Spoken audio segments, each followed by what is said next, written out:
Ow. All right.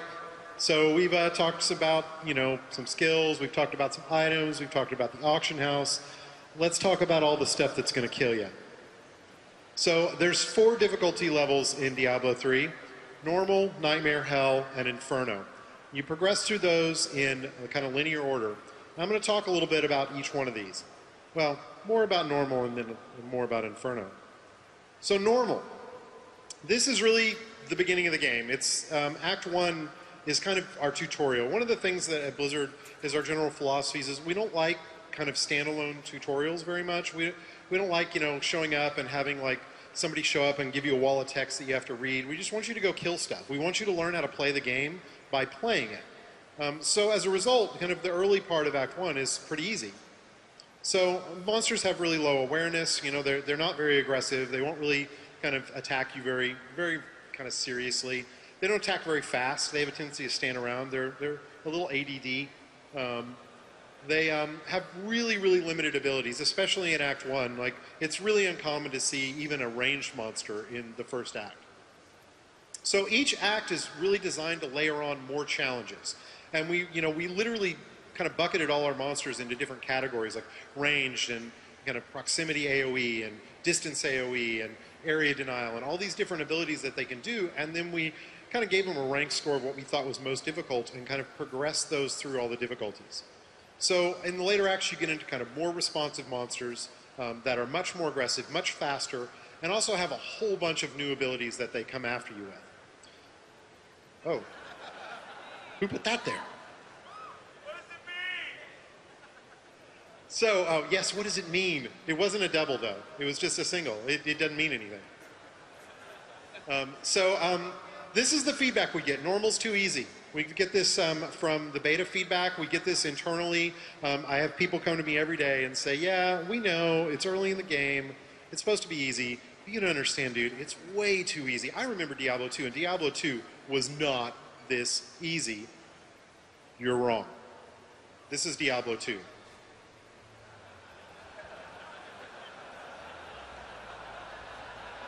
Yeah. I think she's going to get hit in a second. Oh, no, he missed. Oh, she got hit. Okay. Oh, she took some damage. I think she's going to be okay, though. So, this is on purpose. Because early on, I know we're awesome. We're great at games. And because of that, if you're hardcore like we are, this stuff's too easy for you.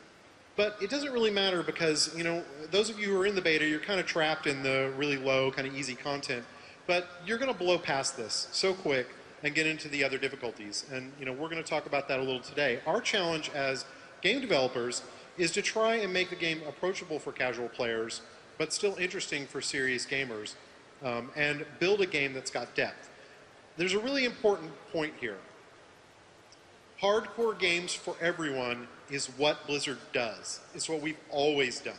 So one of the things that people say to us is the game feels really, really easy in the early game. Are you just making the game for casual players now? And we say, no, we're making the early game for casual players because we want to turn them into hardcore players.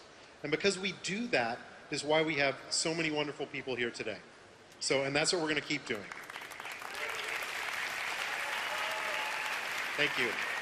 That being said, I'm sure some of you are going, yeah, but come on, is it really hard? Like, how hard is it? It's not really hard, is it? You got soft. It's not that hard. Well, you're not going to believe anything I say. I'm going to be like, yeah, it's super hard, whatever. So one of the things we asked some of the guys on the team to do, we got a whole bunch of people on the team who are playing the harder difficulties now, and we've asked them to, do a little bit of a testimonial so you guys can see how hard the game really is. So you've got normal difficulty, you've got nightmare, hell, and inferno. Normal mode was pretty casual. It was very fun, you're one-clicking, having laughs. Once you get into like nightmare mode, it starts kind of turning into all business. You're like, whoa, whoa, whoa, like that thing just killed me. The game really starts, for me anyway, at nightmare. Once you go into hell difficulty, it starts getting really hard. And then you beat that, and you thought that was hard, and then you get to inferno, And you just have a whole new set of challenges. That first rare monster pack is basically going to own you. You really have to watch your defensive stats. And at the same time, you're trying to build up your magic find, and it's hard because you have to. It's a fine balance. You're gonna really need to use your gems and your enchants to really boost up your defense just to survive and not get one-shotted. Sometimes just the AoE damage will almost kill you instantly. The whole thing is about surviving. You're not going to do any good to anybody dead. When you just rush into a boss in Nightmare and above, they will kill you so quick. Man, the biggest drop I want is gold. We spent so much money on repairs. A group of us probably spent a good hour wiping on a single boss. But you really gotta play as a team in the later difficulties. The way the game's tuned right now, people have no idea what they're getting themselves into. People of the world, you've played this much of normal, which is this much of farming level. When you get to Nightmare and Hell and Inferno, you will get your asses kicked, we promise.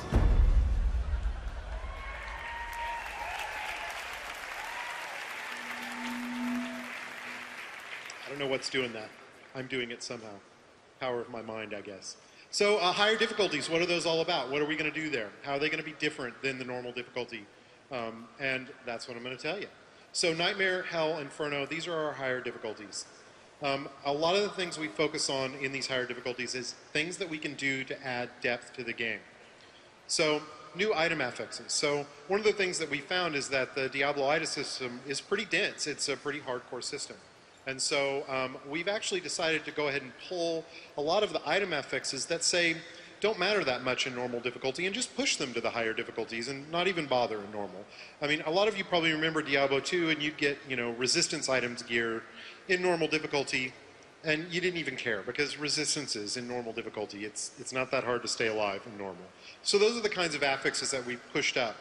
And by pushing those kind of out of normal difficulty, what we do is we introduce new attributes in higher difficulties, which adds a lot of depth to how you build your character and really increases the item game. So one of the other things we do is focus a lot on rares and champions. Rares and champions are basically randomized monsters. We can take kind of any monster in the game and then we have a bunch of different powers that we give to them that get kind of randomly assigned. So, I think I went too fast. So rares and champions early in the game, they've got kind of 2 powers in normal difficulty. In Nightmare, they can get up to 3 powers, and in Hell and Inferno, they can get up to 4 powers. And we also have a whole bunch of powers that don't even start showing up till you get past normal difficulty. And a lot of these powers really introduce new mechanics. So, and this is probably the best example when people ask us how much have you really built the game for the higher difficulties. 70% of the items in the game don't even show up until past normal difficulty. So these are some examples of just some of the high-end gear that you can get in some of the higher difficulties. So Inferno, this is our new difficulty that we announced a few months back. It's basically a maximum level difficulty. Once you reach maximum level, you can go to Inferno, and it's meant to be content that's always challenging, that you can never truly out-level. So we get this question all the time, can I solo Inferno? And the answer is yes, you can solo Inferno. And the reason for that is that we've always viewed Diablo as a cooperative game for fun. We don't require you to do cooperative play to get into the content. And I'll get into why in a little bit. We're also doing multiple tiers of items in Inferno. So tiers is really kind of a term that's not typically used with Diablo games, but it's more of a WoW term, but it's kind of an easy kind of transfer of ideas. Essentially, there's multiple tiers of items that appear in Inferno that are increasingly more rare. So the idea is once you get into Inferno, that first tier of new items you'll start seeing more regularly, but that second and final tier are much, much harder to get. And so it really increases the depth of the item game at that level.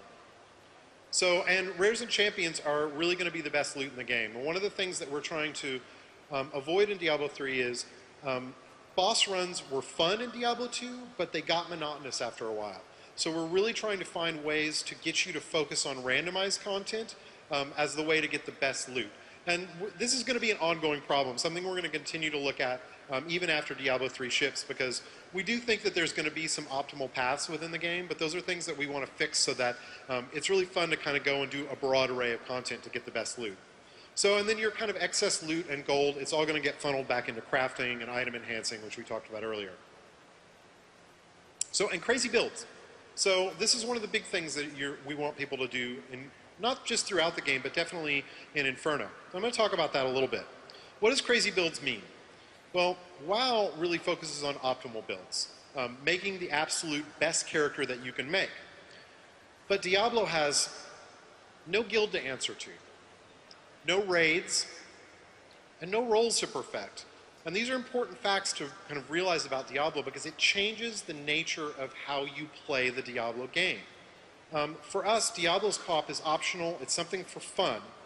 And our point here is that when people talk to us, they talk to us all the time and they'll say, I did the math, and it seems like if you take this ability with a two-hander, that's like the best combination. If you ever take that ability, you're always going to take a two-hander forever. And we say, well, yeah, probably, but if you take this other ability, you'll dual wield, and that's okay. Both builds are viable. And so a lot of the times people will talk to us about optimal builds, and we'll turn around and say, yeah, there might be some optimal builds, but we're really interested in all the viable builds that are out there. So here's an example. People ask all the time, can you make a petless witch doctor? And absolutely you can make a petless witch doctor. Here's a petless witch doctor. I think this is hell difficulty, like late. Essentially, Witch Doctor uses a series of high defense attributes as well as Grasp of the Dead and Spirit Walk. These are really defensive abilities to be able to make a build that just doesn't need to use pets. This is kind of an unusual build for a Witch Doctor, but it's completely viable. So here's my favorite, Melee Wizard. I like to hit things. It's a personal flaw or strength, depending on your view on hitting things. The wizard basically can do this by using a lot of kind of up-close AoE abilities, some really strong defensive abilities like Diamond Skin, to essentially make a character that can be up-close and personal.